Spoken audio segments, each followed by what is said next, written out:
Live on a First Friday Miracle edition of Cleveland Browns Daily. I am merely Bo. He is the man in black, the great Dr. Z. I don't know if it's just because I got a baby boy, but Carolina blue right now is really baby blue speaking to me. It's gorgeous, and man. You put it with the black. You had the shorts on similar to these yesterday. Yeah. I think exact same, probably. Were they red Vans? Yeah.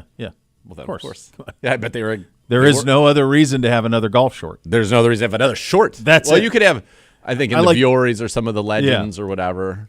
But that's a different. That's a different feel. Yeah. It's a different mood. I wish though that I could get the unlined 9-inch Vioris in more colors. That isn't something I'm looking for, so I did not know that was. It's limiting. It's limited. Yeah. I thought that they had one color for all of it.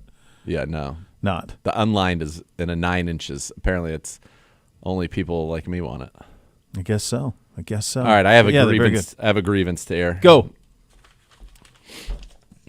And I know that there's a bunch of stuff we're going to get into and all that'll be very, very fun, but still really not a whole lot going on in the sports world until we get to the Open, which is going to be fantastic. Yep. I'm so geeked for it.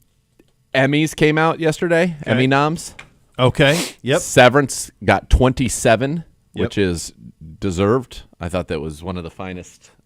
It's one of Watched the first episode, and then the way that it worked out was we must have been going somewhere, and it's sitting there, and I just don't find out anything about it. I won't. I've managed this far. The second season's come and gone. And I'm fine. So all I need to do is to just get back into it. But it's right there. So 27 nominations, Severance. Yep, which is totally appropriate. Okay.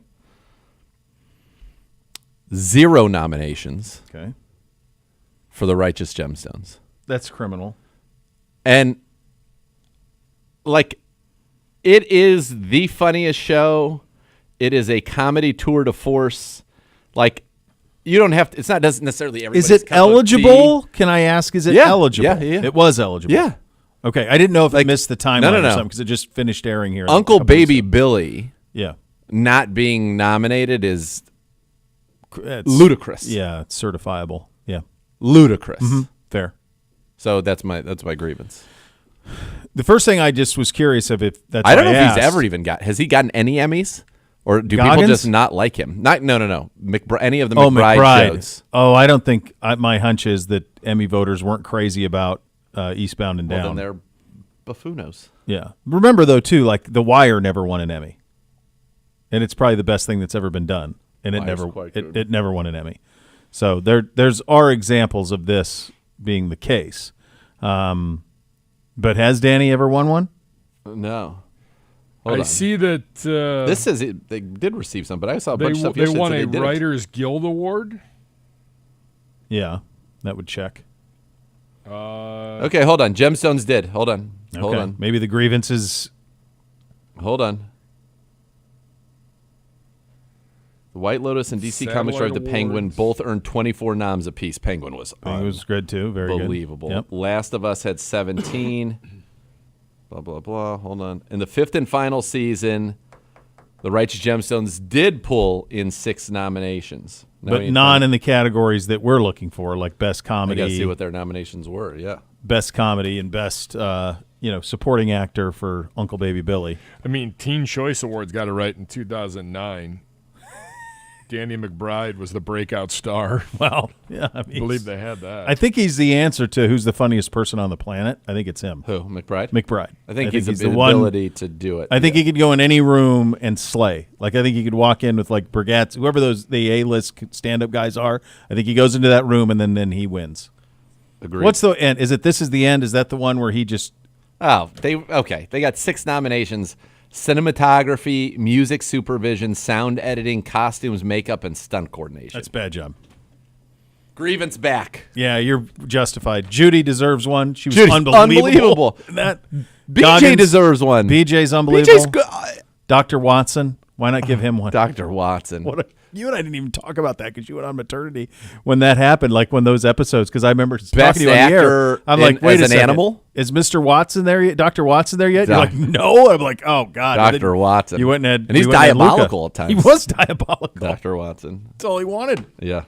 Was a little Dr. Watson. That's shameful. It's That's shameful that those people. Goggins is Goggins So he's nominated for Lotus, but he's not. He wasn't even. He was a crud in Lotus. He wasn't great in Lotus. He was a crud, man. He was just in a bad mood all the time. Yeah. Just was. Yeah. No, I'm with you. Yeah, crazy. All right. Mount Rushmore on the spot right now. Go. Mount Rushmore of TV, not movie. We'll do TV. Just like, but they can't be the main character. So like ensemble or secondary characters ever. Okay. Like supporting. Yeah. Rushmore TV supporting. Do you want to just make this? I mean, because this could be an hour if we do. Are we doing just drama or comedy? It can be anything. Let's just make it comedy. Okay, comedy. Fine. That keeps it fine. Keeps us out of like the Pauly Walnuts and all that. Pauly Walnuts might be a comedic. At times he might be a comedic performer. She was interior decorator. Yeah. So Uncle Baby Billy is on it. Yeah. Like no question. Yeah. I would go Uncle Baby Billy.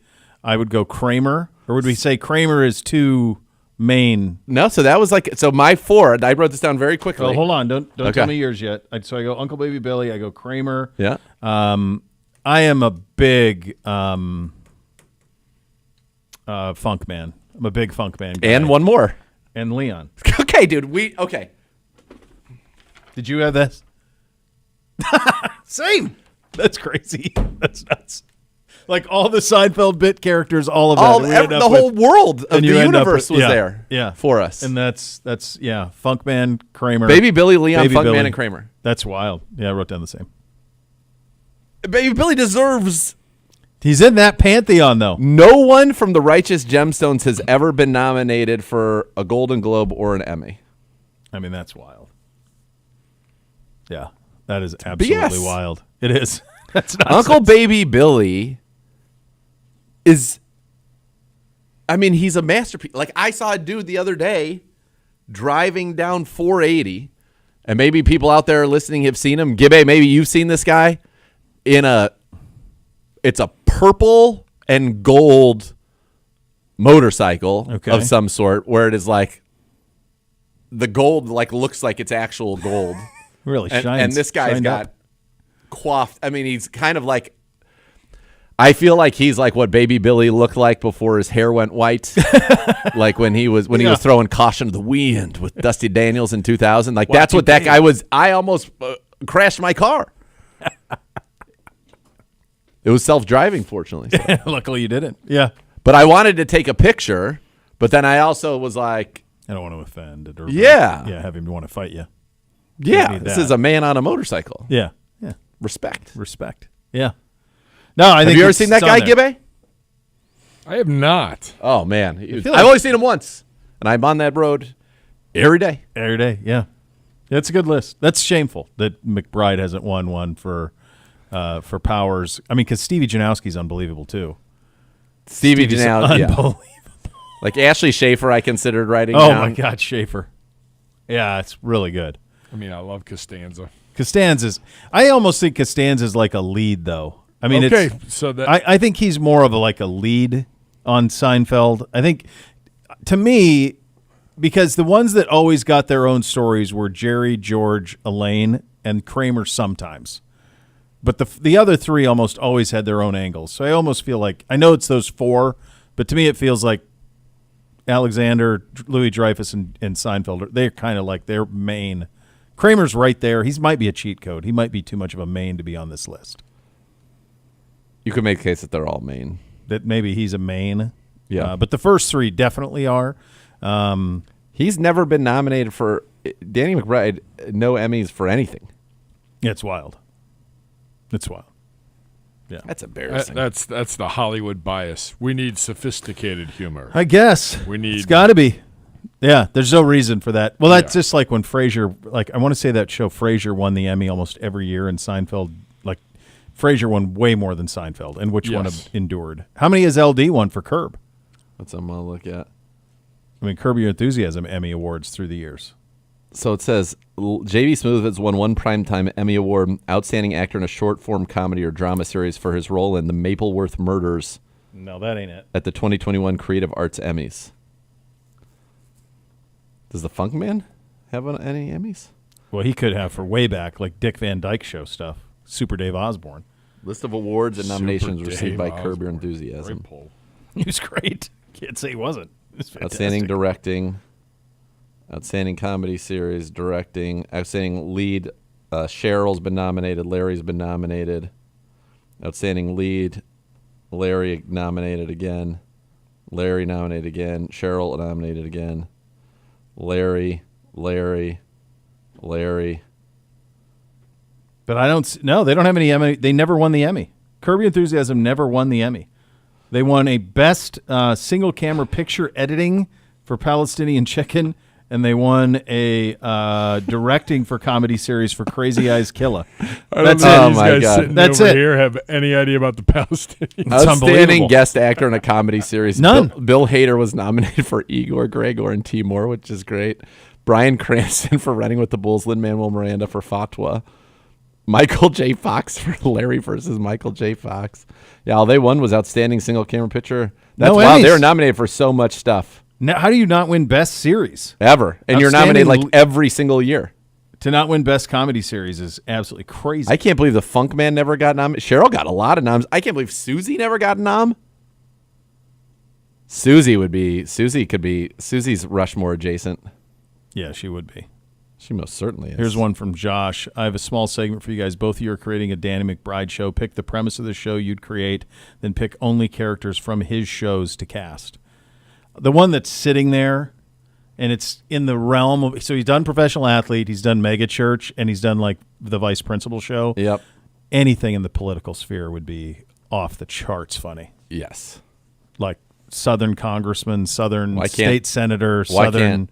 can't all Baby of- Billy be a congressman? Of course he could be. But, like, isn't that it? Isn't Yes. that just Yeah, yeah. sitting there? Especially like, in today's, yes. in this climate? Like, yes. Can we make it like if we redid the series, it was a more serious tone, but redid it in the comedy version of Designated Survivor, and he's the guy. Yeah. See? So, I mean, it's waiting for Isn't it. that Kiefer? Yeah, He is in that, yeah. yeah. Well, That's what I mean. Like a less serious. Yeah. And Julia Louis-Dreyfus did it with Veep, which Veep. is great. Fantastic. Veep is awesome. But, like, if you took, like, him, like, as trying to be, like, a city councilman in Charleston, South Carolina, all the way and all the corruption that he would enjoy throughout. I mean, you could feel like he could turn into like a Boss Hogg type character of Charleston. I feel like that's a win. Isn't that undefeated? I have Like, how's that not hit? of course it would hit. Yeah. I have another nomination for you for our category of side, like, supporting actor or Yeah. ensembles. NoHo Hank from Barry is... So I never watched Barry. Oh, dude. Never watched it. Okay, meets all your criteria. 4 seasons. 4 seasons. Bill Hader. Yeah. It's unbelievable. A lot of people say it's great. It just never. I tried, I think, one episode and it didn't take. Oh, But man. I'll run it back. Please do. I'll run it. I'll give it a shot. Please do. I'm willing to give it a shot. NoHo Hank. You're going to love NoHo Hank. NoHo Hank and Crystal Who's the Ball. actor? Anthony Kerrigan. I don't know if I know him. This guy. Yeah, I don't know that guy. NoHo Solid. Hank. Oh, my. Solid. And then Stephen Root, Now that guy, I the know. Raven. He's the Raven. Oh, He's my very goodness. good. Yeah, I've seen him in a lot of things. He's in Dodgeball. There you go. 50 days until the NFL season opener between the Cowboys and the Eagles on Thursday, Thank September goodness. 4th.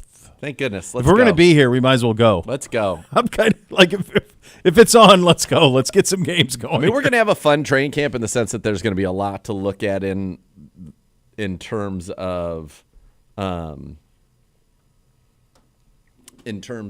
quarterbacks and all of that. And, Shador's got barbecues going on. He's obviously putting in the work. And I know that, some people, oh, well, he's doing it on social media. Other people are working. And, of course, I'm sure everybody, you should be working. Yeah. That's just the world we live in. Like, to be like, oh, he's To pretty begrudge him that is silly. ridiculous. He's grown up that way. It's the only way he knows is Of that course. way. Everything that's just part of the brand. It's part of how these kids are growing up. Totally. And they're not only incentivized to do it, they're like expected to do it. And it just is what it is. Like, Yeah. I think, listen, I like him a lot. I hope to see him get into some high leverage situations where he can try to prove himself. I've said all along, I think it's Kenny Pickett's job to lose. I think if he does lose it, it will likely be to Joe Flacco. I think Joe Flacco's here in case Pickett falls on his face. I think that start is very tough for a rookie. A rookie obviously can go and seize a job. And I think it would be obvious, based on just looking at the way the draft went, that Dylan Gabriel would get the first chance amongst the rookies, and then Shedeur. I talked about it all along. I still think I see this season as like 3 quarterback wave, and you've got each quarterback who starts the first wave, their job is to not let the next wave come. Whoever starts gets the first 6 games. If you can do well enough, go 4-2. Heck, 3-3 would probably feel like a big win in those 6 games. If it's one of the young guys and they went 2-4 and played well, it'd feel like a win. Totally. Yeah. And your goal is to not let the next 6 come in, and then your goal is not to let the last 5 come in. My guess is that order would be something like Pickett, Gabriel, and then Shedeur. Yeah, I think what you said makes all the sense. I almost want to see all 3 of them. I hope to see all 3 of them in a high leverage spot no matter what. Yeah, unless one of them's Jaden Daniels, then okay, fine. But sure, it's the only one who could be Jaden Daniels is Shedeur. Yeah, I think that's probably fair. Yeah, he was some people who do this at a high level for a living. He was their favorite quarterback in this draft. Yeah, and the people that were his quote unquote detractors still thought he was a top 40 prospect and the clear number 2 quarterback in this draft. Yeah. So he's the one who could do it. I mean, go look at what he did in college, all of those things. It's just going to be a question of has he done the things that are not apparent just on tape that need to be done to get those opportunities, and then does he get the opportunities? And then if he does, what does he do with them? Yeah. Yeah. So if you get that type of performance, fine, that guy stays. Sure. But otherwise, I really want to see those 3 all in a high leverage spot and see what happens. Listen, you have 2 joint practices coming up. Yeah. And in those 2 joint practices, you've got Carolina and the defending Super Bowl champs. Now, Carolina's a team that at the end of the year I thought was on the up and up. Bryce Young looks definitely like the real deal towards the end of the year. They could run it with Chuba Hubbard. Mm-hmm. They've got some good weapons. Now they got added T-Mac to the receiver room. I like what they're doing. But that is, maybe in those joint practices, you do let the younger guys get more opportunities. At the same time, you could say, well, let's let whoever's going to start week 1 get more opportunities that week because you want them to have some, confidence because Philly's going to be tough. Those are going to be tough joint practices for us. Very. I would think. I mean, if you were handicapping them, you would say Super Bowl champs. Philly's probably going to be pretty loaded. Yeah. Here's the other thing about all of this is these preseason games that we're going to play are going to be incredibly important. Obviously, they're critical in terms of just analyzing players. But beyond that, for us, you and I, what we do, and for the audience out there who's Browns fans, you're going to want to watch every snap of these preseason games. Yep. Into every snap because you're going to play 4 quarterbacks. Sometimes you'll probably won't see much of Flacco. So you're going to play 3 quarterbacks. But either Shedeur or Dylan is going to be playing in the 4th quarter. There's no reason to give anybody else a snap other than Pickett, Shedeur, and Gabriel. That's it. Yep. Those 3 need to split all of the snaps in the preseason.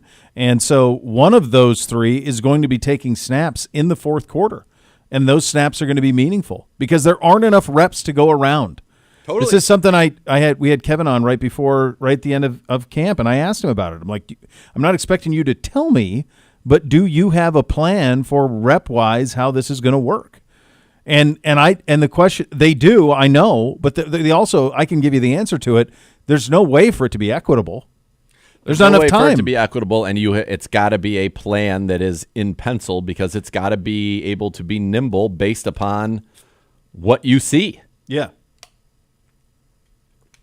Because there could be a great deal of change that results based on what it is that you see. And I said this line to him, and it's worth repeating for the audience because it's something sometimes you forget. This isn't 1972 Woody Hayes, Ohio State, 150 guys on the practice team and 3.5-hour practices twice a day. I do think we'll see more thorough practices, but it's still limited. Reps. Yep. And it is absolutely locked in the amount of time they can be on the field with the CBA. Totally. So you're not doing 6 hours, 2-a-days, morning and night, 3-hour practices each like they used to do, when Deke was peacocking around. Yes. I mean, it's just not like that. No. So, like, you have this amount of time. It's finite. You have 4 quarterbacks. You have young guys who need a ton of reps to see what they're all about. You got a young guy who's a veteran who if you want him to be ready to start week 1, that's how this has to go. Yep. And it's just there's not enough time. It just isn't. Yep. So the way that they can get those reps back is going to be in the preseason. Yep. That's where they're going to be able to make a little bit of hay and make an impression. So every snap into the fourth quarter of a preseason game is going to matter. Totally. And I do wonder, like, do they have some of the vets play longer in those games to give like a more real look? Like the offensive line. Do you make sure that? I mean, you don't need to see Joel and Wyatt in anything, but like no. Jack either. But like, do you keep that second group in longer to give kind of an apples to apples look for a couple of guys? I don't know. Those are all things Kevin's going to have to figure out. Well, and you've got 3 joint practices. Like, you have an early joint practice. Yeah, very early. Well, that's what I was talking about. Like, that's one that you might, we're going to see kind of what that looks like there.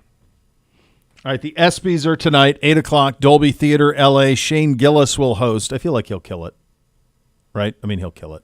Feels like everything he does right now works. Yeah. I'm good with that. Yeah, I feel like he'll kill it. All right, you want us to give some predictions for the following? Yeah, let's do it. We pulled out a couple. Go ahead, Gibby. All right. So if we're taking a look here at the ESPYs. Yep. By the way, McAfee, how about the week he's had? Atlanta, like the first 2 days. L.A. today. He's there today, yeah. Yeah. He's got a lot going on. He's traveling a lot, man. He's going to be at the Hall of Fame. Is he? On Thursday for the Hall of Fame game in 2 weeks. Or what, is there anybody that he played with going in? Is there a Colt going in that I'm unaware of? Forget this is. I don't know who's in this class. I know it's Chargers Leones, I believe. Yeah. No one plays anyways. Yeah, right. All right. From an SB standpoint, your best athlete men's sports: Josh Allen, Saquon Barkley, Shea Gilgeous-Alexander, Shohei Ohtani. Oh, Ohtani. Right? I mean, he went 50-50 and they won the World Series. Yeah, it's Ohtani. I would think so. I think it's got to be Ohtani. Segura? Yeah, I'll go with Ohtani. All right. He's like he's. Go ahead. He's like 2 of the people on the list. You know what I mean? Yeah. And I mean, the other thing is on that one you're also going to be looking for team accomplishment too, and him and SGA both won it, but yeah, I think it'll be Ohtani. The best play is Saquon Barkley's backwards huddle. Tyrese Halliburton calls game in Game 1 of the NBA Finals. Sabrina Ionescu, thank you. Yep, WNBA. Logo 3 game winner, WNBA Finals. Trinity Rodman with the overtime goal to send the U.S. women's national team to the semifinals in the 2024 Olympics. I like Halliburton. Probably Halliburton. Hey, and he did it like I'm the Olympic guy. 5 different times. That's a big move for me. What should be nominated that I think is crazy is the Golden Dagger.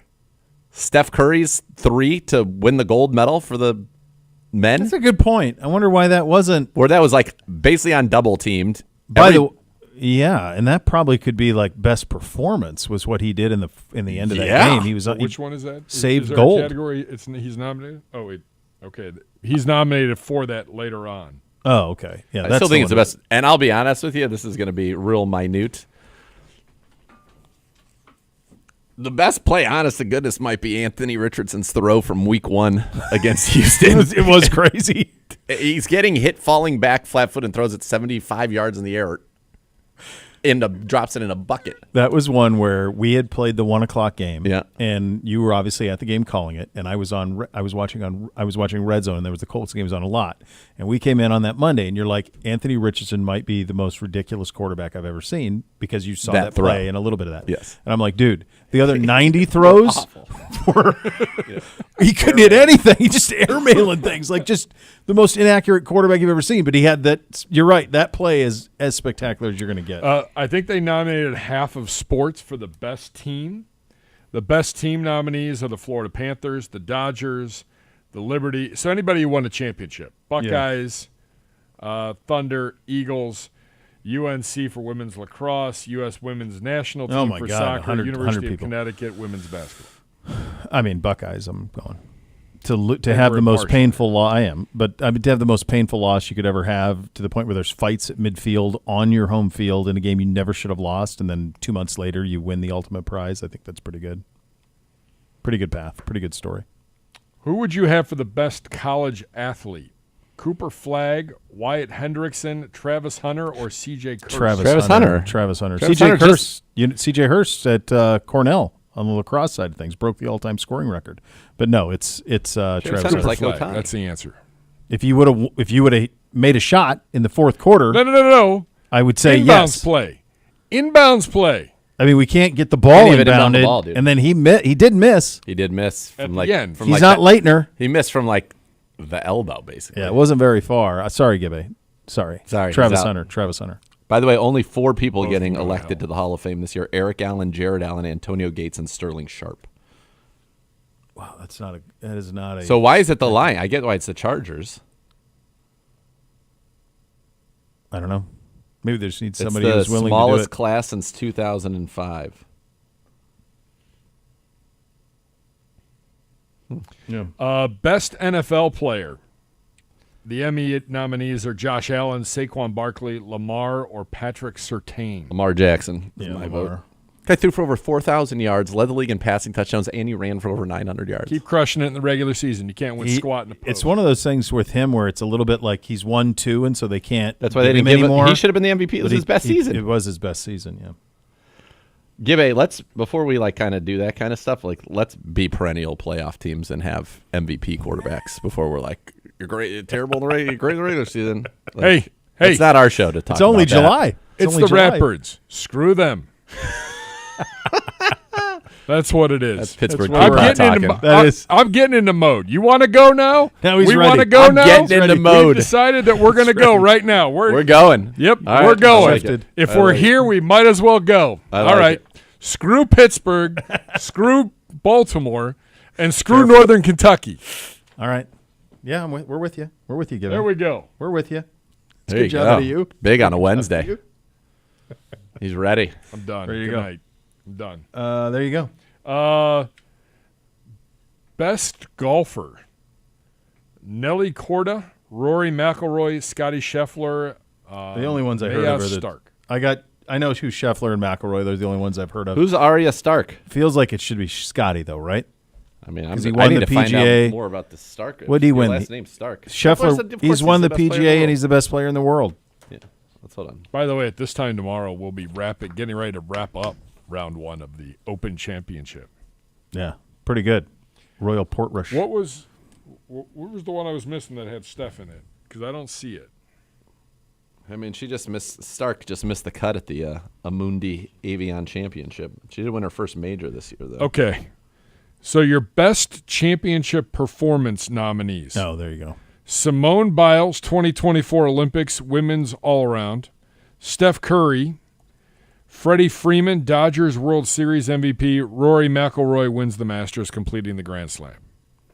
Rory, when you look back and about what he did in that final round to give that thing up away, it's really, I mean, the chip, is it 13 or 12? When's the crazy chip? Was it 13 at Augusta for Rory or 12? Crazy chip. Where he bladed it into the water? Oh, this year? Yeah. Oh, yeah. It was on, it was either 13 or 15. I think 13. 13? Yeah, I think it was 13. And then came back from And then that. he came back from it and made birdie on. Somebody analyzed the shots that he hit, and if you add up the probabilities of all 3 of those shots being hit as close as they were from the spot that they were hit, it's like a 1 in a billion that he hit all 3 of them. It is also probably 1 in a billion for him to have the shot he had on 13. Yeah. A player of his ability to just shank it. Yeah. It's just a chip, and he just shanked it. Yeah. I mean, it's all he did. I can do that. Yeah. I'll do it later today. I still think it's Steph. And I think that the Steph thing, that watching that live and the stakes if they lose, here's the best players on the planet, and they went to him every time down. They did him and LeBron sometimes in a two-man game, but for the most part, it was Steph go. Yes. That's crazy. With Durant and LeBron and Edwards and all those guys. And it was time to go win, and it was Steph go. Yeah. I think it's like a legacy cementer for him. I think it's like a top 10 player all-time stuff for Steph. Yes. So I was, as I said, watching the celebrity. By the way, this font, the L, it kind of looks too much like a C. So it's from the kids, Arden, Bryce, Luca. Oh, there you go. Yeah. I thought maybe I didn't know what I wasn't sure exactly. You're right. It looks a little ABC. Yeah. Yeah. As I was saying that I had watched a lot of this celebrity the Lake Tahoe. So Steph was there. He had won it a couple years ago. Didn't play last year due to the Olympics. And one of the things they talked about is like he wanted that gold medal more than anything at that point in his career. He'd done it all. That was the one thing he wanted. And this was really like the only time that he was going to do it. Absolutely. So for that to be the case and then to hit the shot and the call, that's why I was able to recall it being the golden dagger. That's what the announcer said. It's a golden dagger. It was Eagles' kid. Yeah, no eagle. No eagle on the call. It's a great call. Great call. Yeah. And it wasn't just that. I mean, it was several shots. He controlled all threes. And some were deep. And it was all. The last one he was double teamed. Yeah. Yeah. He's like, I'm shooting it and I'm making it. Yeah. Stud. Yeah.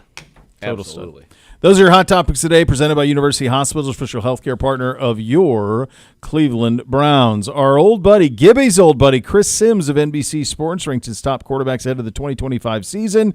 He's got him in a bunch of tiers. The top 10 were assigned a number. We'll have a little fun with that coming up next. You listen to Cleveland Browns Daily. It's presented by Bally Bet, official sports betting partner of your Cleveland Browns.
It is on. Browns football will be here before you know it. Lock in your spot now as a Brown season ticket member and score the lowest prices with no deposit needed. Buy online. Check out your view with every epic matchup of the 2025 home slate. Visit browns.com/tickets now. All right, this is Chris Sims. I am assuming I have this here. Yes, I do. Good job at a young Brock. You should. I do. I see it. All right. He grouped 46 quarterbacks into 18 tiers. I mean, that's so ambitious. Only the top 10 quarterbacks were assigned numbers. You want to start at number 1 and work your way down? You want to start in the back? Well, here's what I'm always looking for with Sims. He's always looking for something that will be an attention getter so it can drive a little controversy. So that's usually his act on this. One thing that I will say that I see pretty consistently is it feels like Brock Purdy, in terms of what he's statistically accomplished, is disrespected on these lists. He's not the only one. But, I mean, he's one that I see a lot, and I'm like, on every one of these lists, he's never in the top 10. Nope. He's usually like around 15, 16. And statistically, he's better than that. Wins and losses, he's better than that. And they're paying him better than that. Yeah. Well, they're also coming off of a down year by their standards. Yeah. All right. So the core 4 for Chris Sims: Lamar, Josh, Burrow, Mahomes, 1 through 4. Agree, disagree? Would you add anybody else? That's the top 4. That's the top 4. The order, it's in the eye of the beholder. I do think that there is a gap after those 4 to the next group. I would agree. I think those 4 they're the ones. Surgicality is his next grouping. The 3 quarterbacks in this tier are surgically accurate and simply don't miss many throws.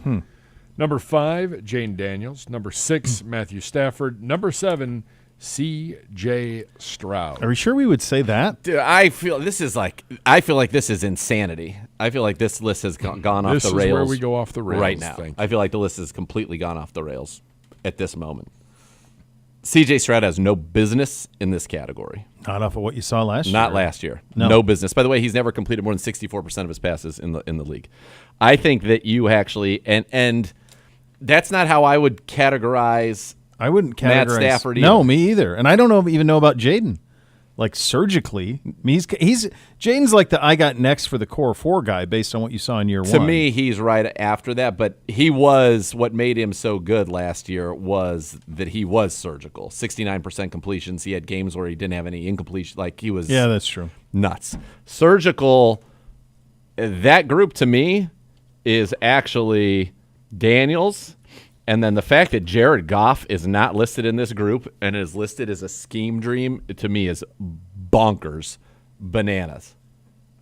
Jared Goff had a game last year without an incompletion. Yeah. Jared Goff last year completed 72.4% of his passes, threw for 4,629 yards, 37 touchdowns, 12 picks, a rating of 111.8. He was a Pro Bowler. He was 5th in the MVP voting. Jared Goff is in this, to me, the surgicality one, and he's trying to do it in ranking order, which is where he gets into problems. Surgicality should be Daniels, and it should be Goff. And based on, and it's not what I would have ever thought earlier for him, but based on last year, and I still led the league in interceptions, but based on last year, Bake was surgical. Bake completed 71% of his throws last year, 71.4, career high crazy. By a mile. I didn't realize it was that high. Threw for 4,500 yards, 41 touchdowns, led the league with 16 picks. But his numbers aren't even close to Goff's. And in this, he's rated ahead of Goff. I would put, based on last year, this category, and I don't think that's where it falls apart, is the numbers. You can rank them however you want in the top 10, but Jared Goff's the top 10 quarterback in the league. He's trying to reverse engineer the rankings with the names of the thing, and it doesn't make sense. Which is dumb because then he gets the freedom where he's not ranking it to actually put people in appropriate rankings. So I would have Daniels here, I'd have Goff, and I actually I'd put Baker in this group, but not to say that he's top 10. And the reality is I think you put Purdy here. That's where Brock Purdy belongs. Pocket Rockets is Herbert, Stafford, And then that's where if you still want to keep C.J. Stroud in like a quote-unquote elite category, that's where C.J. Stroud would be. Right? Would you agree with that? Yeah, for sure. He's not surgical. No. So I think that – and you could even put Aaron Rodgers here. Again, I'm going to continue to say this every time I see these rankings come out. Are we sure that we're – This is not where – us, but are we sure that Jane Daniels right now is the 5th best quarterback in the National Football League after 1 year? It was a remarkable thing. He Correct. has to He was, stack it. yes. Last year he was. He's got to stack it.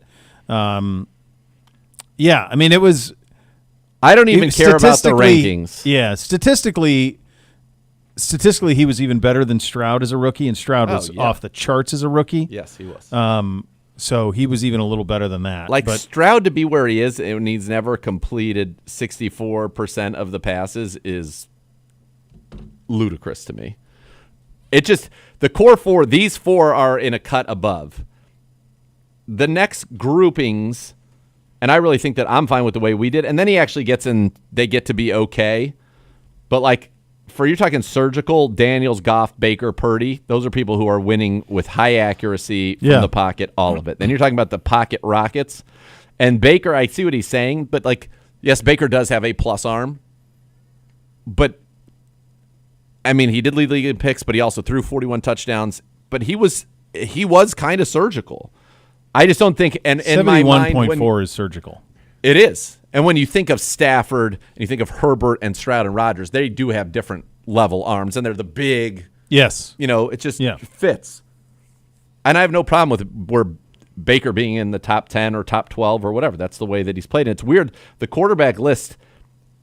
It's like your top four are so far above everybody else, and you have people that are knocking on it. And that's not to say that Goff wasn't statistically – of course he was better than Mahomes last year. A lot of people were better than Mahomes last year. But that's just the vibe around it. I think it's kind of like that's the core four.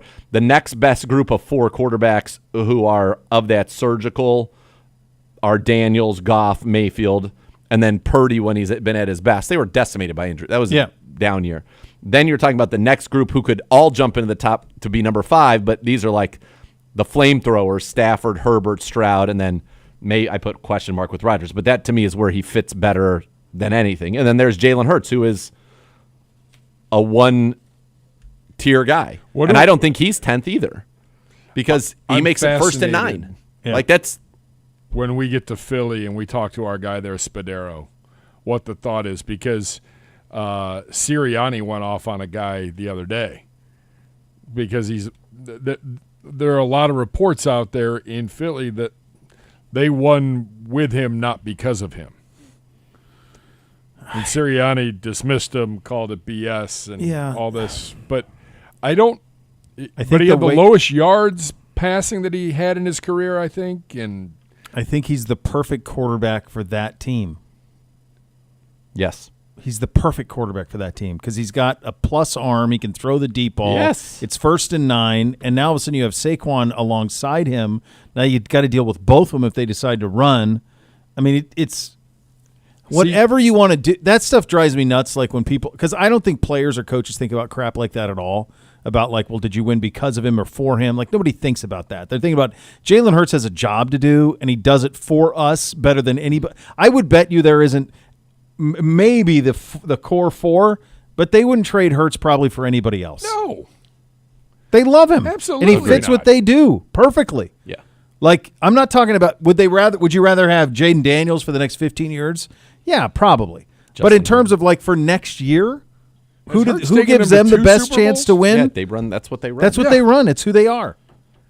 Yeah. If anything, Hurts probably fits into that scheme dream. Yeah, probably. Yeah. Yeah, I think I know what he's trying to say, but like, and that should have been like Tua, but that hasn't worked that way recently. I think those are the groupings. Like right now, those are the quarterbacks that have the ability to jump up. Rodgers, and I'm just basing this on, didn't we have like Wischusen who said how good he actually was at the end of last year? We'll see. There's a lot that comes with him. Obviously he's past his prime, but he still can sling the football. So I think then you get into good categories, like want to touchdown, hilarious, so close. Kyler Murray and Love, I like that. Are we sure Kyler Murray is that close? I was just going to say, I don't love Kyler like that. I think he's you've got to build a scheme to work for him. I don't think you could put him anywhere. I think Love you could kind of play anywhere. I think he's saying he's tantalizing. Yeah.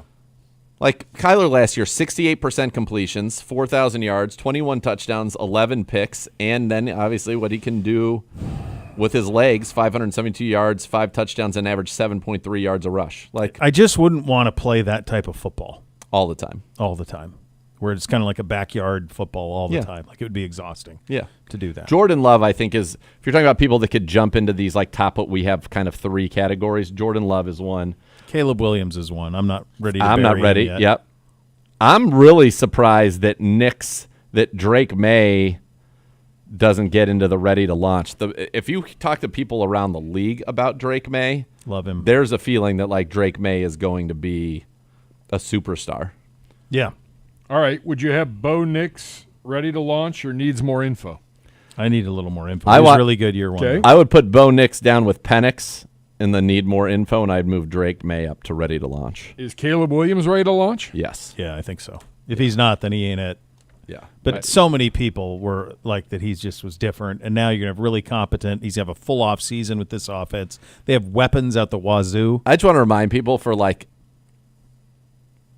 I think there's a perception that his rookie season was a total disaster. Completed 63% of his passes, threw for 3,541 yards, 20 touchdowns, 6 picks. That's his first year in the National Football League. Yeah. Now he's got Ben Johnson. He also ran for 489 yards. Now he's got Ben Johnson. I think he's going to be just fine. You know, 2 names on this that I think are really at crossroads are in the is this it? Really, all 3 of them are at crossroads. But Dak, I mean, just did that contract last year. This is a great grouping. It is. And, you know, for Dak, it's like you just got that big contract. They still haven't done – they're always so slow with their contracts. They got CeeDee Lamb done. They've got Pickens. Like, he's been hurt a little bit. But when he plays, he's usually pretty dang good. Yep. I mean, he certainly plays to a level higher than where he has him ranked when he's healthy, but he has been dinged up. Tua, I just think there's no way that he can – is this it? He can't stay healthy. No, you can't plan for it. And then Trevor Lawrence is one of the great what-ifs. It's crazy. It's really wild to me. That he's down in this mix, and it's justifiable. Because totally. But how much of it was undone by that year with Urban? Like, could he not recover from that? And feel like a lot. Yeah. But then you sit there and you watch him, and like you go watch him warm up and you watch him you're like, this guy's unbelievable. Yeah. That's a crazy one to me. I do think that, I mean, that first year in the league is so important, and he didn't have just like bad, he had negative impact coaching. Like he had. So much so that as we sit here all these, several years later since it happened, and you're saying it was so bad that it maybe derailed the most promising quarterback prospect since Luck. Yeah. Like he was the biggest sure thing since this Luck. year. If he's not good this year, I'm ready to say he's not good. It's wild, though. Like that you'd think you'd ever would have got there with him. He's going to have Hunter. Brian Thomas is a stud. Yep. He's going to have Hunter and Thomas. They've got a good run game. They've got some tight ends that can catch the football. Mm-hmm. Who's coaching them? That Duval. Yeah, the guy who came from Tampa Bay, Liam Cohen. Cohen, yeah. That's right. In the weird – yeah. And then the GM was still there, and then the GM gets fired. And, it's strange. But, again, that's just an unstable atmosphere that you're walking into again. I think it is – now I think it's stable. It's just going to be very interesting. Like – are the GM and coach in alignment? I don't know. The GM came in after the coach. Don't you forget about me. Not a scene from The Breakfast Club. Kirk Cousins. I love this escape from New York. Sam Darnold and Geno Smith. It's interesting. I don't know that they're – I would put them in the same tier. No. I think First of all, age is very different. Geno's done more than Darnold. Darnold had one. Darnold has the 1 year. He's got 1 year in Minnesota. But he's really more promise as a way more, yeah. I mean, I would also say the same thing. The still on the pot need to poop or get off the pot. Yeah. Daniel Jones and Justin Fields. Like, I think we know what Danny Dimes is. I don't think we know what Justin Fields is yet. Well, he's going to get a 2-year thing to see. You know, I mean, he went to Pittsburgh for a bag of balls, and you know they didn't like him enough to where they didn't keep playing him, even though they had a winning. They were 3-1 with him, weren't they? Pittsburgh when they benched him for Russ with Fields, were they 3-1? Yes, I want to say 5. Or were they 5-1? 4-1? He started at least. He started the first several games, and it was I thought he was 5-1. Was he really 5-1 before they went to Russ? 4-2 with Fields as the starter. 4-2. Split the difference. Okay, but I think so he started 6 games, and 4-2, and they went in a different direction. So there was something there. OC there. Yeah, yeah. The young mysteries.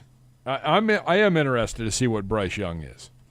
Yeah, I think he showed me a little bit last year at the end. I think he's salvageable. By the way, 4-2 with him as a starter. The last game he started was in Vegas. They won 32-13 that day. He ran for 2 touchdowns, over 200 yards of offense, didn't turn the football over, and ran for 2 scores. They won 32-13 in his last start. I remember watching that game. Yeah. You can't have Bryce Young in the same category as J.J. McCarthy. No. Bryce Young should be up. Bryce Young should be in ready to launch. Yeah, I think so too. I'm going to throw some things out there and tell me if you even remember this. Game log 24. Okay, Bryce Young's final 3 games. They beat Arizona 36-30. They lose a game to Tampa, and then they beat Atlanta.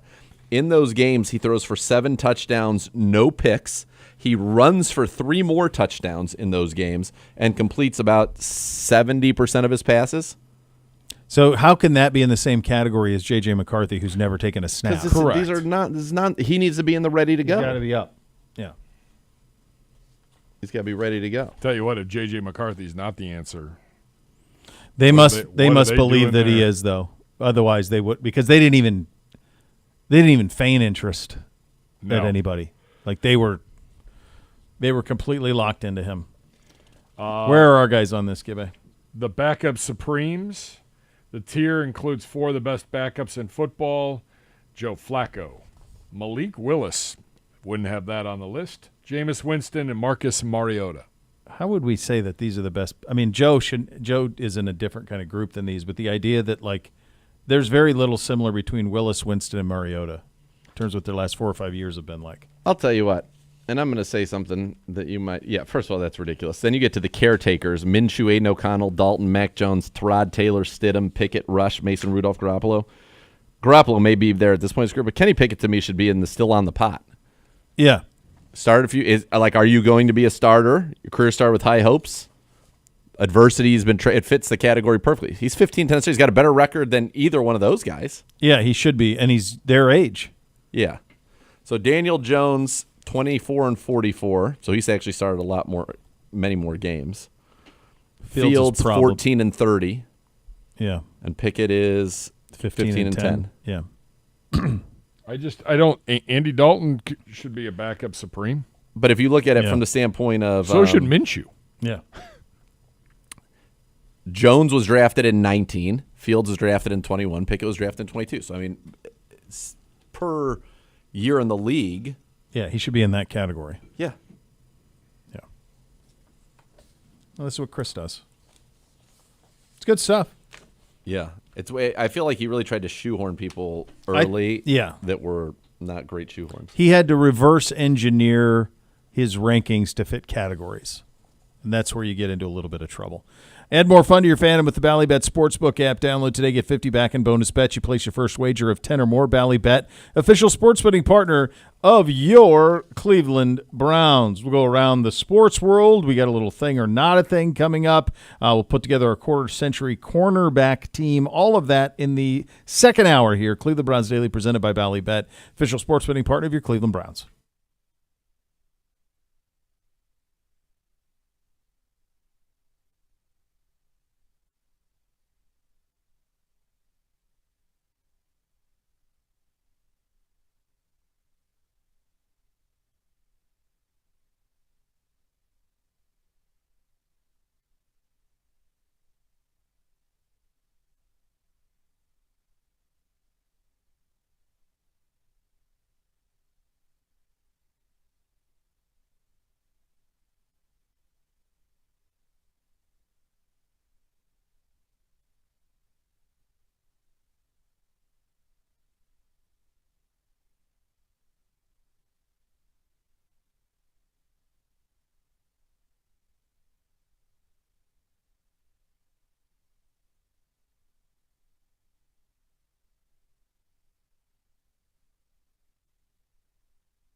Second hour, Cleveland Browns Daily, presented by Ballybet, official sports betting partner of your Cleveland Browns. We go around the sports world.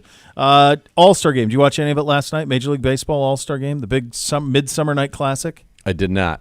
I know that our good friend and the preseason TV play-by-play voice of the Cleveland Browns, Chris Rose, was there covering the game as he does for John Boy Media. And he had a very interesting microphone that he was interviewing people with. It was supposed to be a bat. But it was a scene. I did not see this. Is it on his thing? Yeah, it's on his Instagram. Okay. All right, here he is. Let me see.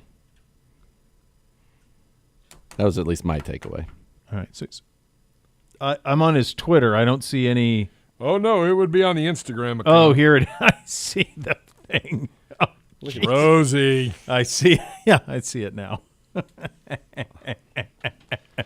You have to bring that to training camp, Chris. I think I've seen that thing before. Not in that.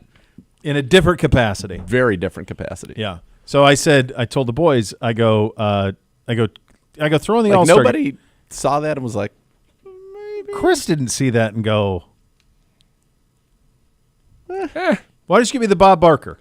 Give me the Bob Barker. Absolutely. I'll run that thing. Knowing Chris, he was the Gene Rayburn. He goes, I'm diving all the way in on this one.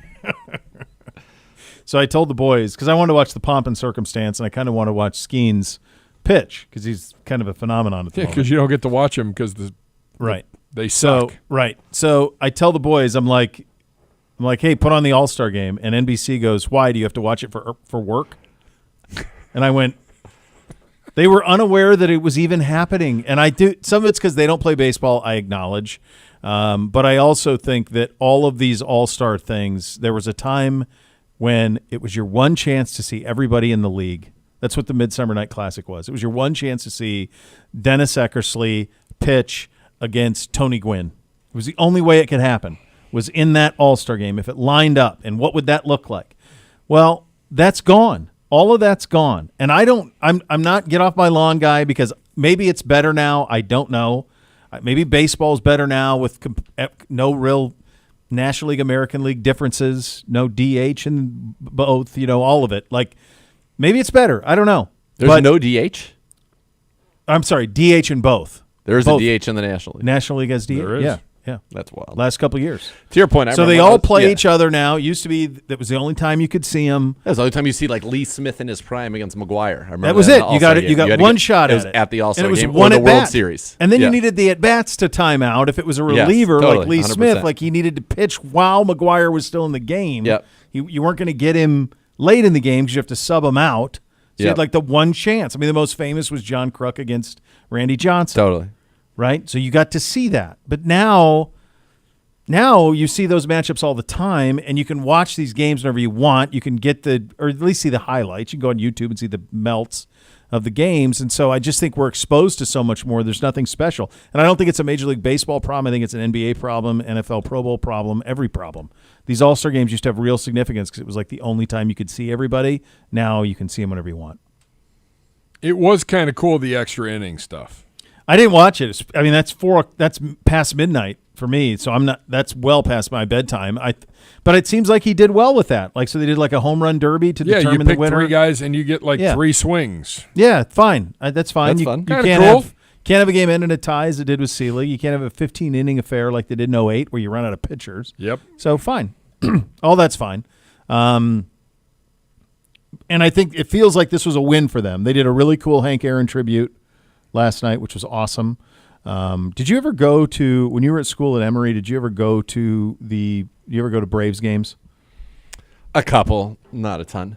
They played at the Olympic Park at that point, and the one thing that I covered a DS there between them. A beautiful stadium, right? Really there. Nice, yeah. And I covered a DS game there between them and the Giants when Barry Bonds was kind of in his prime, and they beat the Giants. But one of the things that were really cool is there was a place where you could go and you could do Hank Aaron. You could call the home run that beat Babe Ruth, and you would go into a booth and it would be playing, and then they would save it. It was kind of a cool little thing that they did in that. So the A's used to be able to do an inning.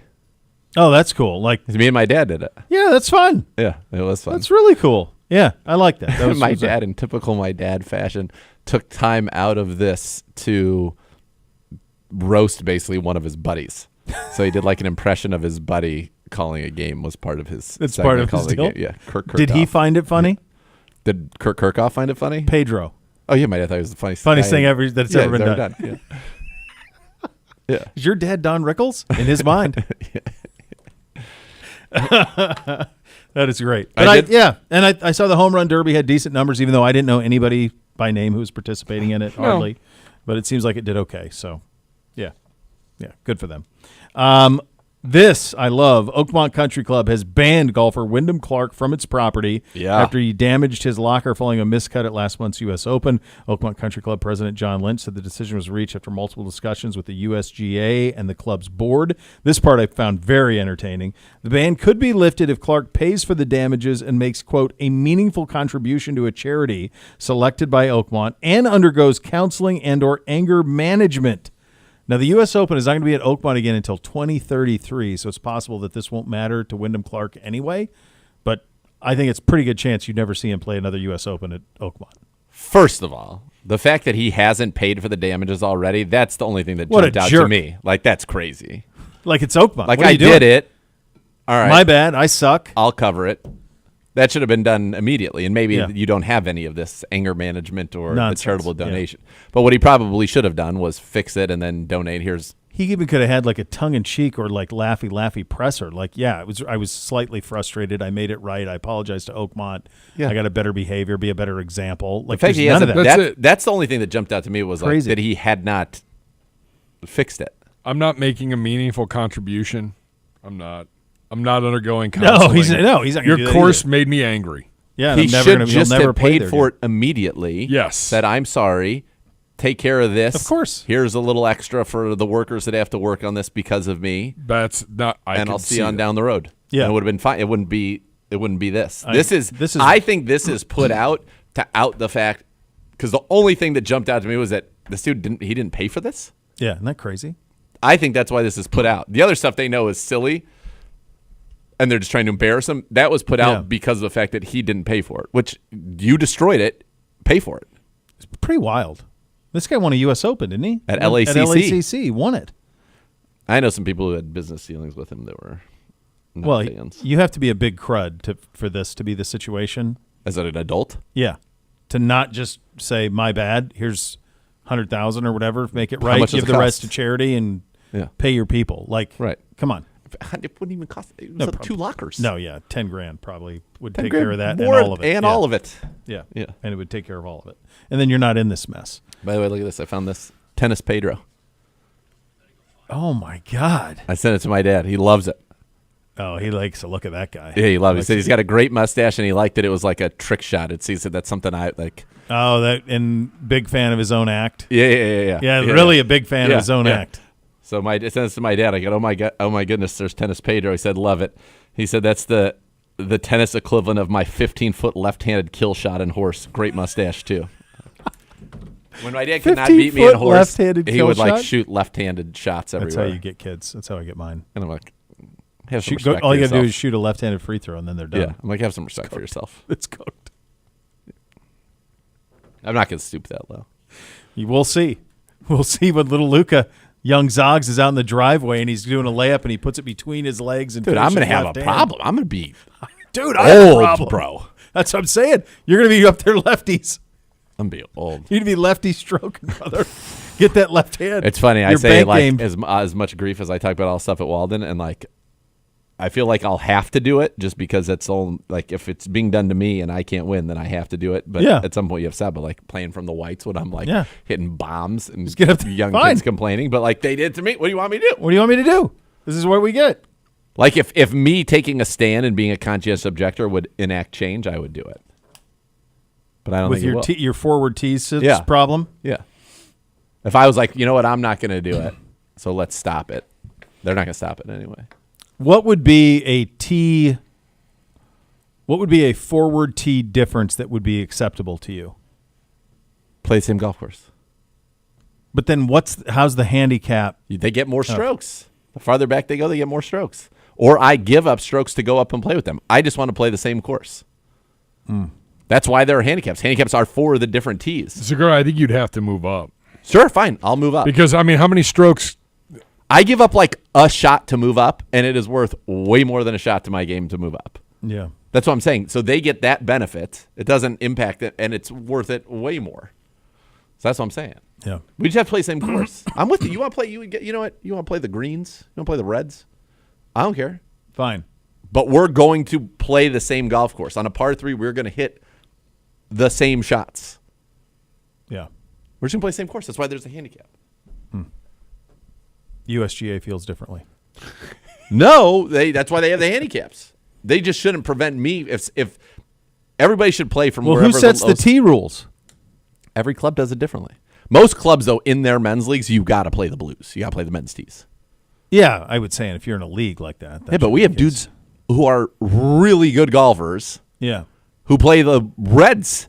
Which is like a senior. Yeah, they're over like, or greens, the greens. Because they're over, like they're in their 70s. Box.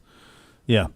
To me, it should be whatever your age, it's got to be like age handicap's got to add up to a certain number.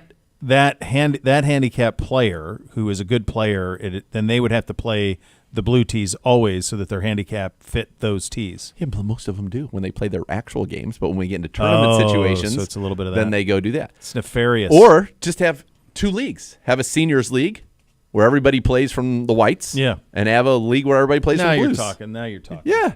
That's all. I'm cool. I'm easy going. Open Championship tomorrow. Have you guys seen any weather? Yeah, rain. Yeah. Rain. You know, it was beautiful last week. Rain. That's how that country works. Oh, my gosh, dude. It really is. Rain. It's garbage. Light rain Thursday, so it'll just be, light rain. It's just going to be drizzly. Okay, but what's the wind? It's all light rain. There's never anything. Let's go back to Thursday. Wind. Oof. 17 mile an hour Thursday. Friday, 10. Ooh. Saturday, around 10 at the highest. My buddy's going Friday. Yeah. Bring your rain gear, and it's going to be 60 degrees and drizzly and windy. In other words, Ohio March. Or Ohio May. Or April. Yeah. Or in this year, June. Yeah, that's right. In this year, or June. Today. Yeah. Even today. They all count. Who do you got? Who do you guys got? You want to do thing or No. Who do you got winning the Open? You don't know later, do we? I'm a little torn on that. We'll do thing or not a thing in the next segment. All right. I want Scotty or DeChambeau. I feel like Rahm is due. Those LIV guys have had a hard time competing, I feel like. They Other than Bryson. And that was just the US Open. That was, last year? Yeah. Yeah. I'd like Bryson to do it. Bryson would be great.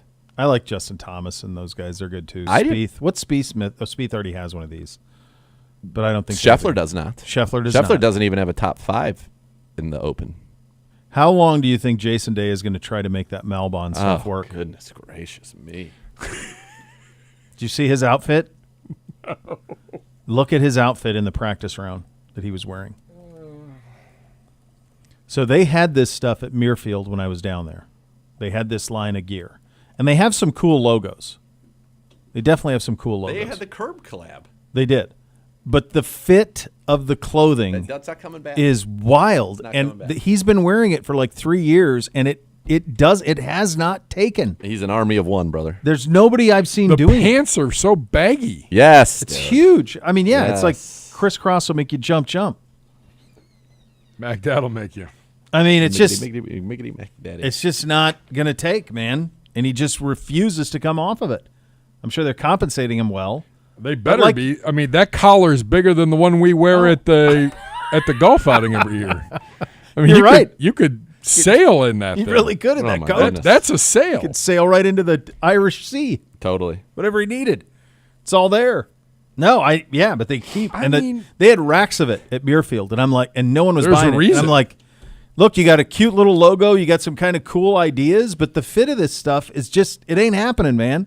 It's all baggy. Really baggy. Yeah. Ugh. It's just not happening. No. All right, we'll do a little thing or not a thing up next. Cleveland Browns Daily presented by Bally Bet, official sports betting partner, your Cleveland Browns on 850 ESPN Cleveland.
To London this October, you can be part of the action through the Browns Takeovers, powered by True Fan Travel. If you head to thebrowns.com/takeovers to book today, you'll receive a 5-night hotel stay, a double-decker bus tour of London, a welcome party.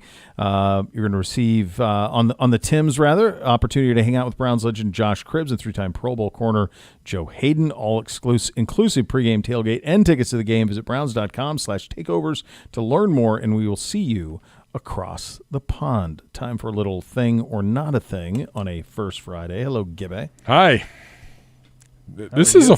I believe this is the ultimate Friday for you. Do you have other obligations? Yeah, I do. Gotcha. I do still have some obligations. All right. Yeah. We're almost done. We're almost out of the youth sports, summer of youth sports. So we're getting there. Almost done. One more weekend. I got you. From NFL.com's Jeffrey Chadia. Yeah, I think you said that right. Hey, I don't want to disrespect him. 10 early bold predictions for the upcoming 2025 NFL season. Number 1, the Bills win the Super Bowl. Thing or not a thing, gentlemen? Well, it would be a very big thing if they did. I also think I'm going to say it's not a thing because I don't think it's going to happen.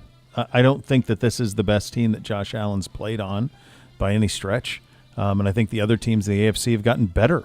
So, I think they're going to be really good, as always. But I think that division, I think the Patriots are coming a little bit. And I think the other teams in the AFC got better. So I'm going to say not a thing. Zagura. I'm just saying it's a thing because I think it's possible. Sure. Like they're one of the 4 teams that I think would be most likely to come out of the AFC and go to the Super Bowl. So, yeah, it does feel like it's a possibility to me. So I would say that it is a thing. Do I think that is the most likely outcome? No. In fact, I think the Ravens are more likely to kind of break through that glass ceiling this year than the Bills. Over my dead body. All right. Mr. Bishop has worked with me on these and how to have a good follow-up. Yep. The thing or not a thing. Thing or not a thing, the Bills, if they don't win the Super Bowl, need to go back and maybe reset this roster around Josh Allen. It just depends where they like if they lost a heartbreaker again in the AFC Championship or something, then no. I mean, they're right there. I think to me, it feels like this is similar like the Cavs this year. Like you had a bunch of things happen that prevented you from achieving your ultimate goal. This was the year. A bunch of injuries. Next year might even be better for them with everything. I mean, no Jason Tatum, no Halliburton, no. I mean, the East is there. It's there.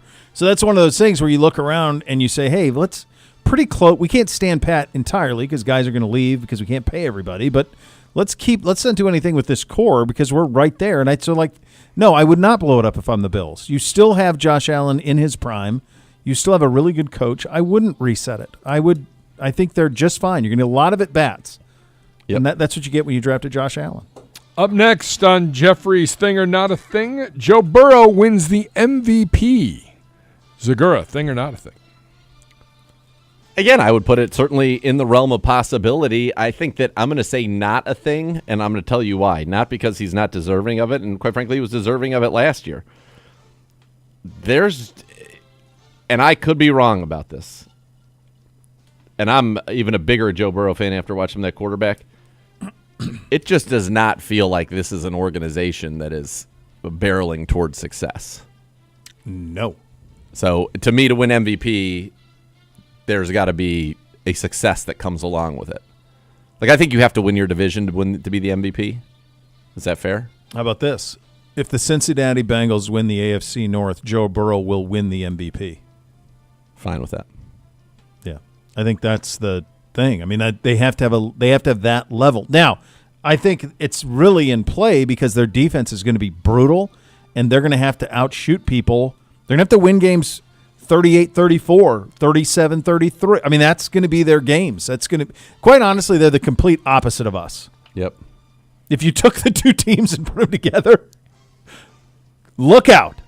But you can't. And so the reality is that, it feels to me like we're going to try to win games 13-10, 13-9. They're going to try to win games 38-34. Yep. The Eagles will be the first team to repeat as NFC champs for the first time in 21 years. Thing or not a thing? Bishop.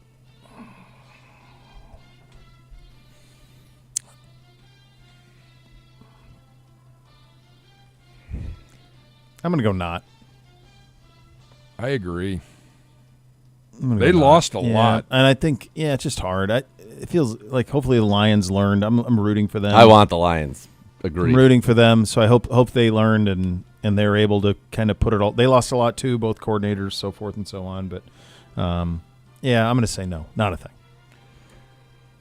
The Broncos will snap the Chiefs' streak of 9 straight AFC West championships. Zagora? No, not a thing. Agreed. I think if anybody does, it's going to be. I think the Chargers are starting to put together like an actual team around Justin Herbert. Yeah, I'm not. No. Who are the Chargers wideouts again? I mean, the Chiefs went 15-1. Chargers wideouts. Or so would they go 15-2 last year? The Chiefs. Yeah, we got Lad McConkey. Yeah. What they else? Just drafted one, didn't they? They drafted a receiver this year, didn't they? Or they drafted the tight Chargers have brought Mike Williams back. They got Quentin Johnston, who was a first-round pick in 23. Lad McConkey. They drafted Trey Harris out of Ole Miss in the second round, who I liked a lot when I watched Jackson Dart. And that's who they're. That's their. And they got a Marion Hampton now, dude. Yeah, he's be good. He's gonna be real. Well, good. Especially since what's his face got hurt in that 4th of July mishap. Playing with fireworks again. Yeah, Najee. Come on, Najee. Be better. Caleb Williams will throw for 4,500 yards and 35 touchdowns. Thing or not a thing? Sure. It's going to be in the vicinity of that. Yeah, it needs to I be. really believe in him, and I believe in I think Ben Johnson's great. They have a ton of weapons. DJ Moore, Roma Dunze. They drafted Luther Burden in the second round this year. Yeah, they are loaded up. Colston Loveland in the first round. I mean, their 11 personnel is going to be nuts. Their 12 personnel, they're going to have Loveland and Cole Kmet out there. They still got DeAndre Swift. I think they are going to be so fun. So fun. Yeah, I think that is a thing. I think that's a big, big, big thing. It's a tough division. It's a very tough division, but we're talking about stats. We're not talking about record here. Yeah, well, I mean, I just think I think those numbers, division, you go up against that division, you're going up against the AFC North. Yeah, there's a lot of shootouts though. Detroit, those are gonna be some high scoring games. There are gonna be some shootouts. I will tell you what. Tell me. Daniel Jones wins comeback player of the year. Thing or not? Come on. Not a thing. Stop it. Absolutely not a thing. Stop it. Ashton Genty will run for 2,000 yards in his rookie campaign. Not a thing. No, not a chance. Yeah, he could have 2,000 total yards. Yeah, I just don't think their pass game's not going to be good enough for him to. Agreed. I think he's going to face a lot of heavy boxes. Travis Hunter will be more impactful as a corner than a wide receiver in his first season. Thing or not a thing? I don't think that's a thing. Didn't they say they see him as a receiver and a moonlight at corner? Yeah. So I would say not a thing. How do you think we would have, if we drafted him, we would have drafted him as a receiver who moonlighted at corner? That's right. It'll be fascinating to see how they go about dealing with him. Yeah, nobody's tried to do it. No. But nobody did what he did in college either. And you're trying to get your quarterback career resuscitated. It's one of those things, though, like if he just runs he's so fast and he's so good at high pointing the ball, if he runs 8 goes, if he hits one of them, Yep, it opens everything up. Yeah. So I just threat of that. Yeah, he's such a weapon. CeeDee Lamb will break the NFL record for receptions in a season. Is that Michael Thomas's record, like 149 or some crazy thing? Is that the number? 149. Did I have it? And it is him? It is him. No, he's not getting anywhere near that. Yeah, you gotta really Pickens force there. fed to get 150. You gotta really. he had 101 last year. They're going to be brawling by week 7 for targets. Yeah, I don't think there's any scenario where that happens. Kirk Cousins will start for another team other than Atlanta this year. Have you got to the point on quarterback? You'd have an educated view on this. I'm curious. Oh no, he wants to play. He wants to play. I have not gotten to the point where he's been benching, but there's no doubt in my mind he wants to play, and there's no doubt at some point in the season somebody will give up something for him to come in, and somebody will get hurt. There's an injury. Yeah. I think that's a thing. I think he will start for another team this year. All right, there you go. There you go. All right, we will pick our quarter-century cornerbacks coming up next. You're listening to Cleveland Browns Daily, presented by Bally Bet, official sports betting partner of your Cleveland Browns on 850 ESPN Cleveland.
Kids,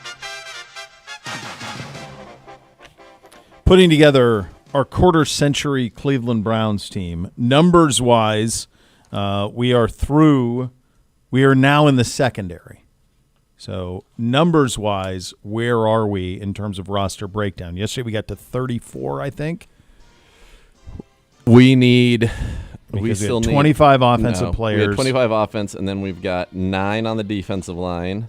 We've got 5, so we need 11 DBs, probably 6 corners and 5 safeties.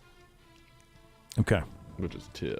So we have the 9 D line to 34, and then we got the 5 linebackers to 39. Yep. So that's where we stand now. All right. Very good. Look, I mean, the starters here in this cornerback room, pretty good. Well, you're pretty good. Top two. Top two are very good. Yeah, and they're the no-brainers of the bunch. Denzel Ward, Joe Hayden.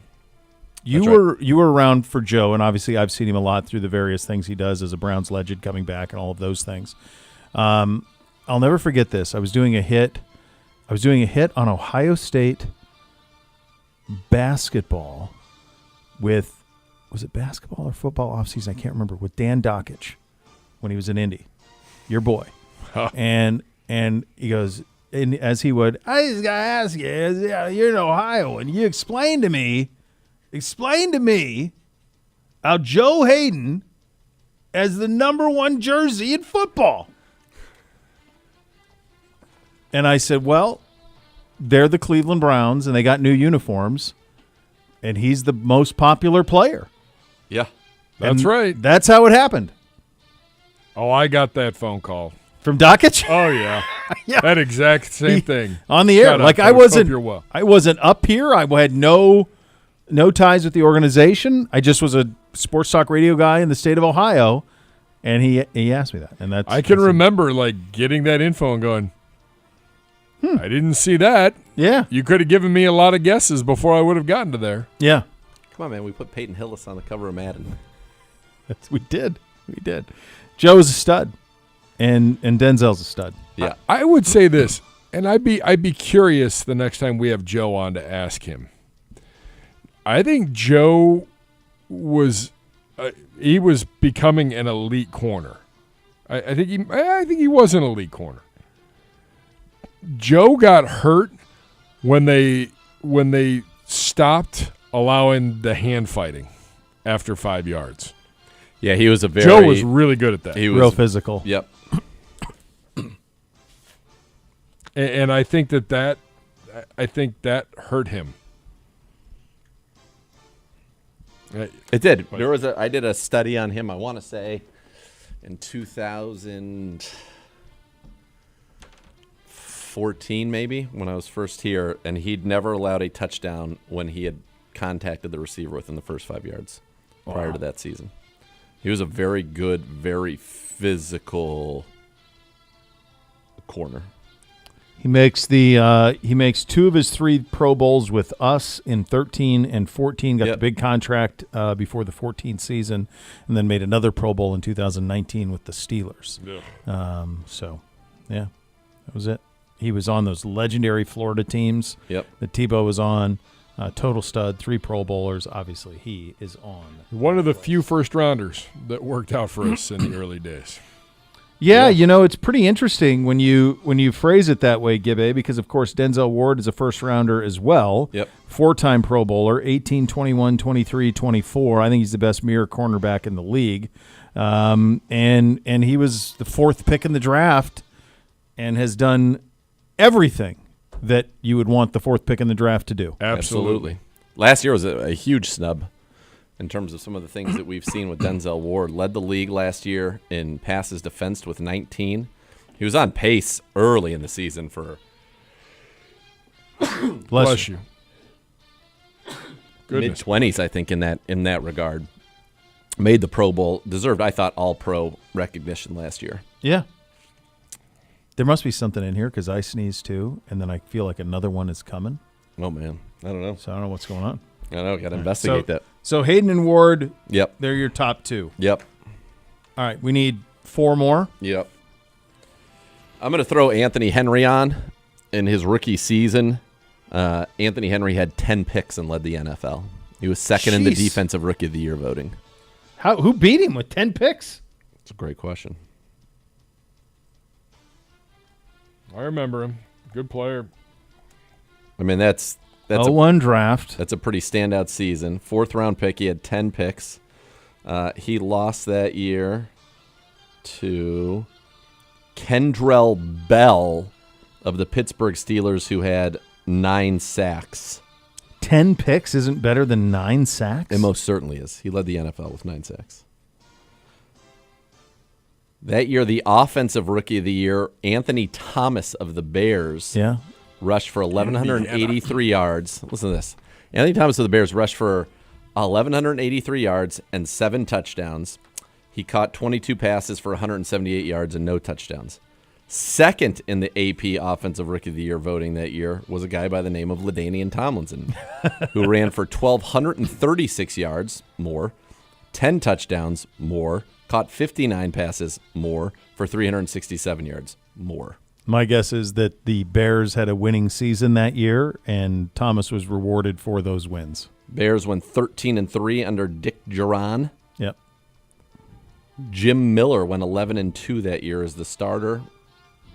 That's ridiculous stuff. That is ridiculous. Jim Miller. But that's why, I mean, they'd give outsized. Him and Pat Kerwin will be here. And in the a few Chargers weeks. were 5-11. Doug Flutie was the quarterback, while a young man by the name of Drew Brees was the backup and could not sniff the field. Wild. Absolutely wild. Leading receiver on that Chargers team, Curtis Conway. Who also ended up in Chicago and married Muhammad Ali's daughter. Layla? Yeah. Really? Curtis Conway Wow. did. Yeah. Do they have Layla? I feel like we're at the age now where they're. At the, I don't know if they had like a long, prosperous marriage, but I know that he was married to her. Their at one children point. feel like they would be ready to be. If they have them, big-time I don't know athletes. that they had them. Okay. Let me see. So I think Anthony Henry's got to make it on the strength Jalen of that McCutcheon season. was very good for this football team.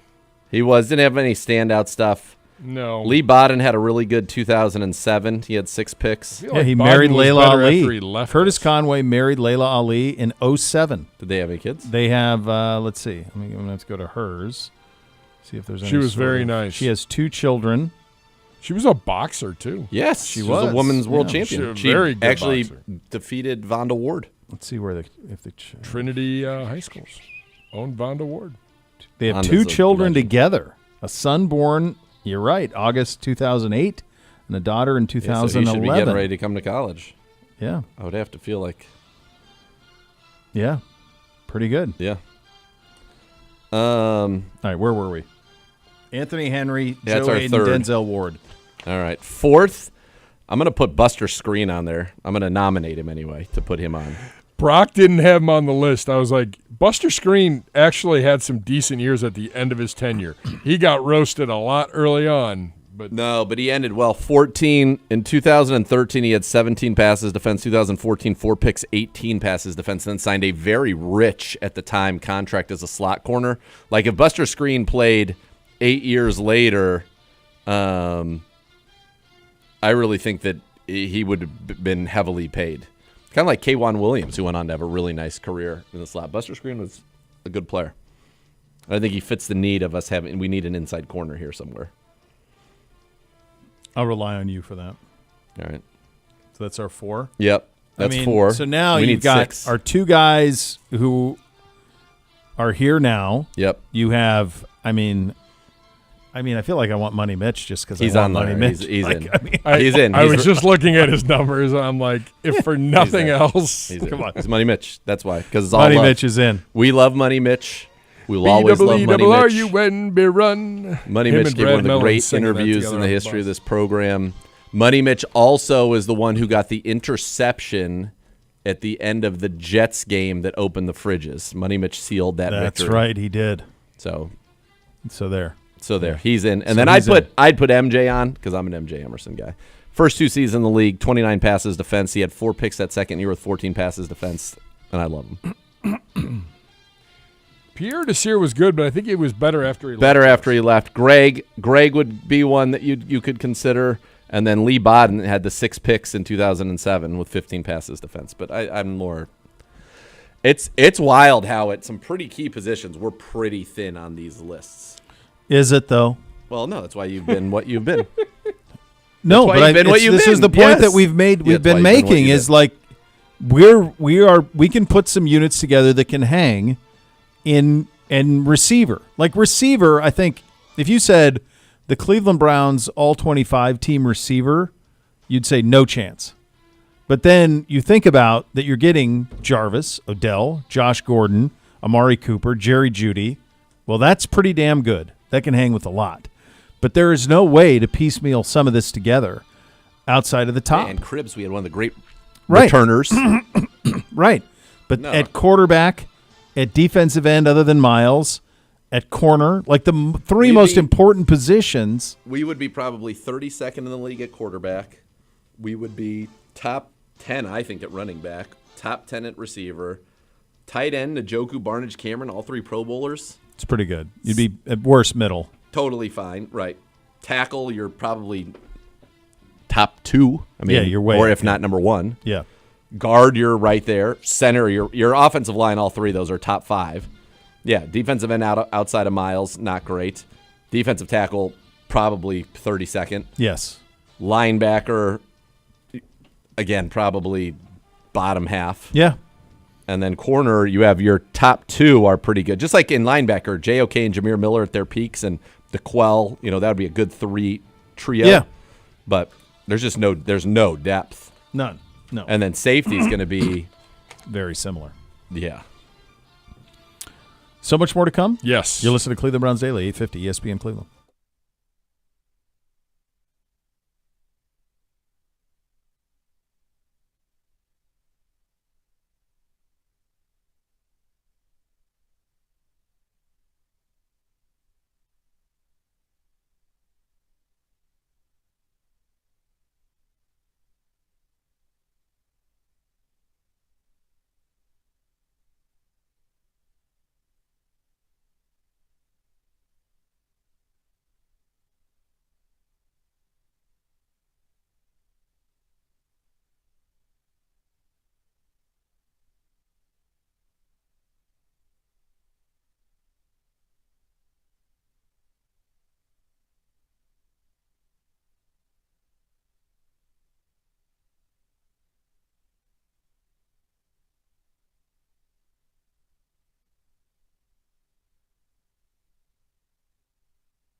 All right, kids, that's it for us. The next level is up next. We are back tomorrow. Enjoy your first Friday. Act accordingly. Cleveland Browns Daily, 850 ESPN Cleveland.